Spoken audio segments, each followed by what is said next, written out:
Pancakes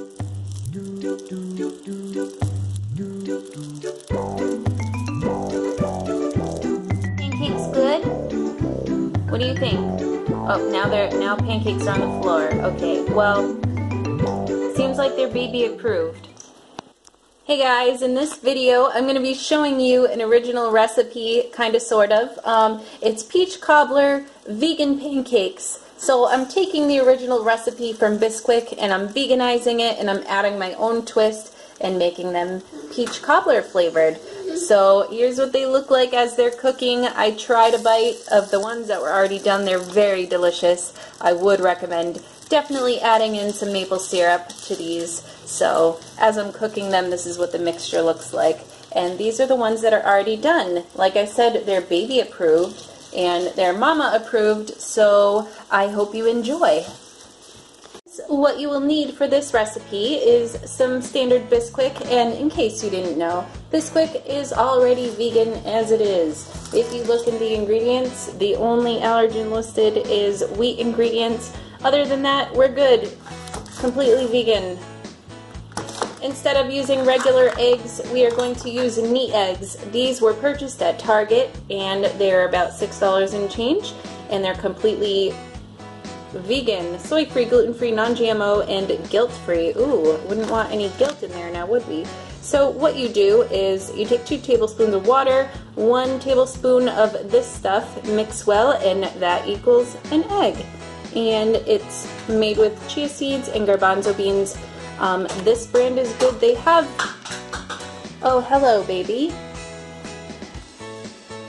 There is another brand by Bob's Red Mill. I have that too. Either of those is perfectly fine. You will also need some old-fashioned oats. Need a vegan milk. It doesn't matter if it's sweetened or unsweetened. Vegan butter. Any kind will do. I like to use canned peaches. You can use frozen, and if you want to be fancy, you can even use fresh peaches. I'm using a 15.25 ounce can.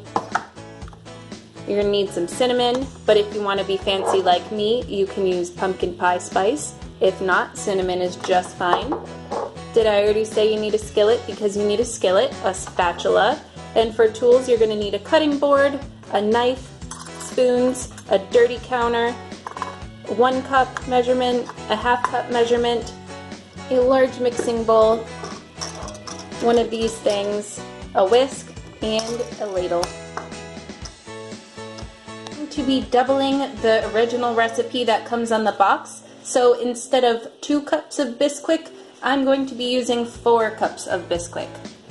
So now we have 4 cups of Bisquick, and with that I'm going to be adding 1 cup of these steel cut, oh no, sorry, not steel cut, old-fashioned oats. Okay, those are going to go right in there, 1 cup. Now you're going to want to throw in 1 tablespoon of cinnamon or pumpkin pie spice. Now let's somewhat mix up all those dry ingredients.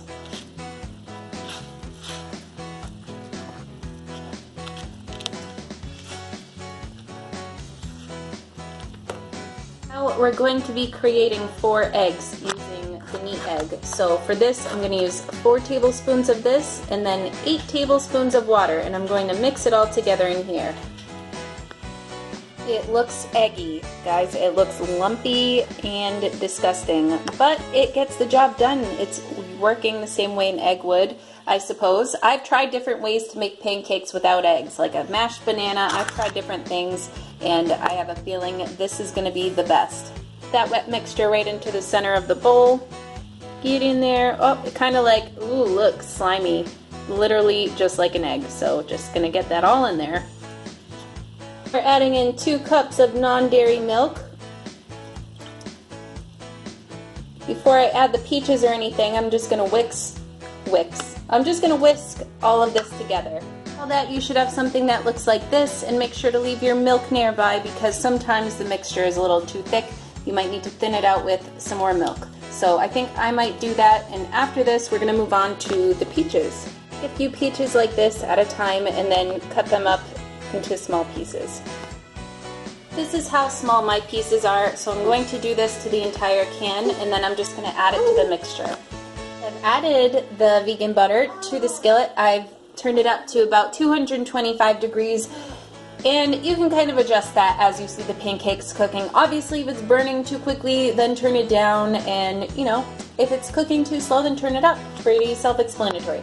I've added the peaches into the mix, and everything's looking good. So let's cook these guys. In the beginning, I said you're going to need a 1/2 cup scoop, and that's basically what I use to scoop everything onto the pan. Let's do it. Don't fill up the 1/2 scoop all the way. I mean, I don't know, I guess it depends on how big you want your pancakes to be or how small you want them to be. I kind of like my pancakes to be a little bit more on the dainty side. I don't know why, it's just a preference. I feel like I'm getting more bang for my buck, but even though it's obviously the same thing. There we go. I love skillets instead of a frying pan. I used to have a frying pan for the longest time. You can just get so much more on. You know what I mean? So there we go. I'm going to leave those and let them sit for a little while and let them cook away. Starting to look really good. I had to turn it down a bit though. I had it at 225 and then I turned it down to 200. And so I'm struggling to find a happy medium because it seems like one makes it burn too fast and then the other one makes it cook too slow. So I just keep going back and forth, and yeah, they're looking really good. Obviously, if you've cooked a pancake before, you know the struggle. If the outside gets cooked too quickly, then the inside will be wet, and that's disgusting, so don't do that. Just be careful. So here's 6. These are almost done. Let's get some more of these bad boys on. Pretty much done now. I definitely helped myself, and I had one already. It was delicious. I hope you guys like it too. Let me know if you try it. Make sure to add some pure maple syrup to this, because there's nothing like pancakes without syrup on it. And that's it for the video. Thank you so much for watching, and I hope to see you again next time.